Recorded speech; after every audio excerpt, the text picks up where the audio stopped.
Hi everyone, it's Jimmy. Today we're going to be talking about a very special snowboard. We're going to be talking about the Burton Mystery Air.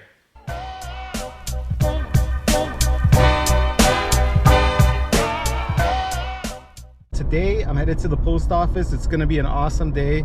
So I bought something on Monday and it arrived yesterday. They tried to deliver it at my house, but they needed a signature and I wasn't home, I was at work. So I'm headed to the post office right now to pick it up, and it's something really special. I'm going to show you guys in just a moment. But first, let's go pick it up. Let's see if it's there. Alright, so you guys won't believe what this snowboard was shipped in. I hope I didn't get ripped off. I hope there's a snowboard in here.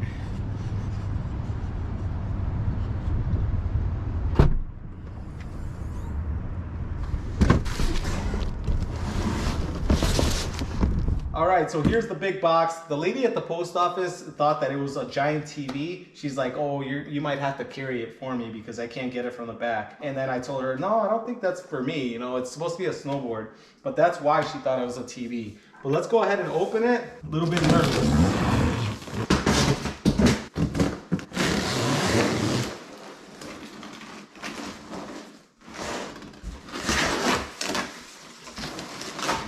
The good thing is there is padding in here, which is good.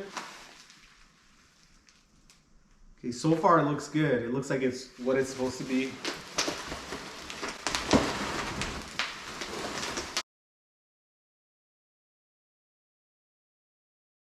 Okay, so we have the Burton Mystery Air here.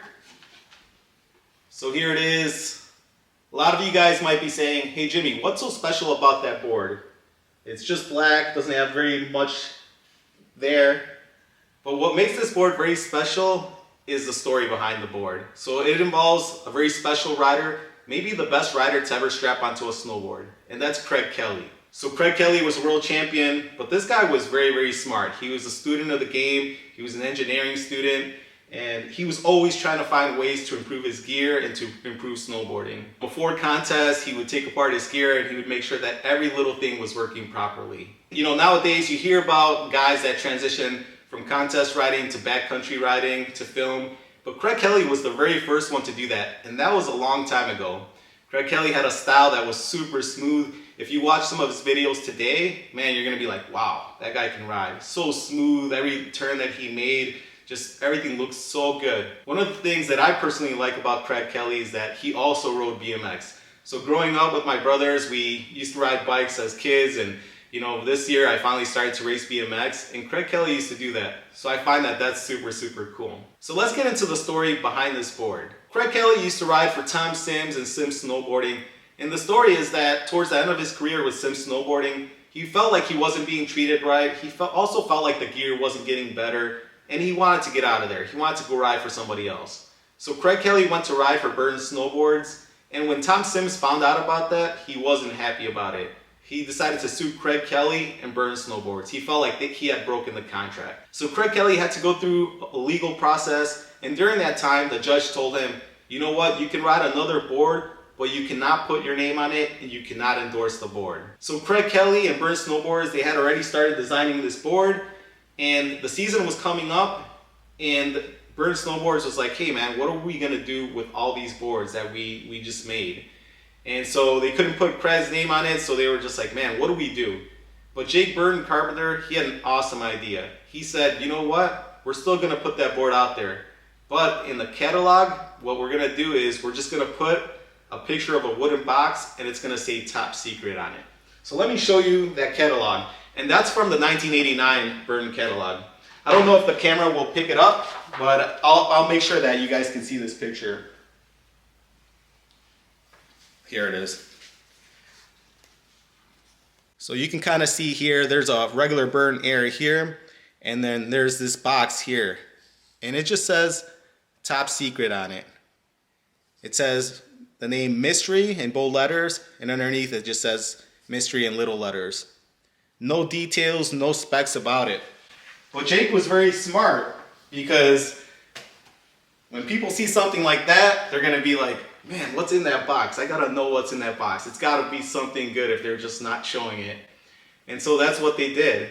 They put out that board like that, and people started to buy it.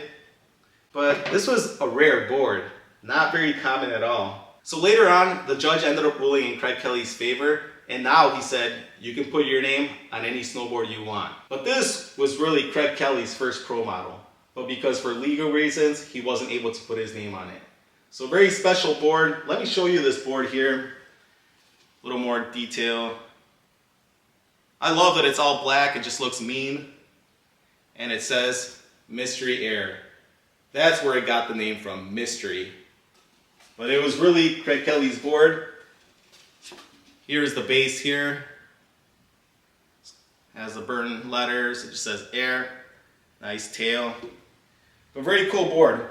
But this board here, once the judge ruled in Craig Kelly's favor, the next year this board here would become this board here.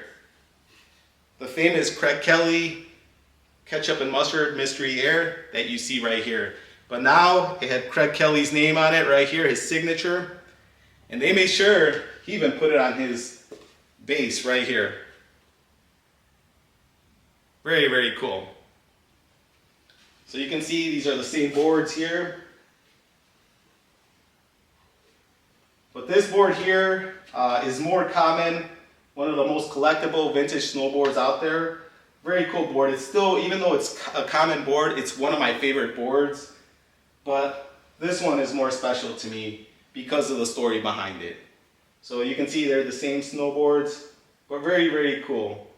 So I hope you guys liked this video. If you did, please give it a like. Please share it with other people.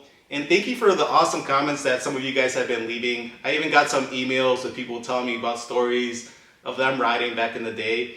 If you own any of these boards, let me know in the comments and leave me any stories that you have of the past when you guys used to ride back in the day, or any story you guys want to tell me. You know, these videos, they don't get a lot of views, but it's been very cool. They hit the right people and I really love them.